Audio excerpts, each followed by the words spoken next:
DG ya régie de voie fluviale alansaki lobby campagne ya balisage ya fleuve Congo Gogo Yongolo azaki simasima na bango.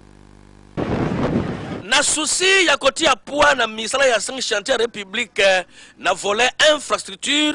DG ya régie de voie fluviale RVF professeur Rifin Ngomper Ilunga asalaki lancement ya campagne ya ba travaux ya balisage ya fleuve Congo kobanda Kisasa ti na Kisangani pendant 75 jours avec baliseur Congo na pointe parce que zelo nyonso oyo esalisa ba accident il faut ba longola yango avec impact na idéologie. Nyonso esalemaki liboso ya Florent Kage représentant ya ministre ya transport oyo apesaki ordre de marche na commandant Sima Botala Ndenge asignaki livre d'or. Campagne autosali eza pour la fleuve Congo awa te Kisangani et kokota pe na retour kokota na Mongala tozo baliser tozo ko entretenir tozo ko aménager fleuve Congo photo chaba signon capitaine erazo le kaye bakeawa eza likame yali esika wana eza ndenzela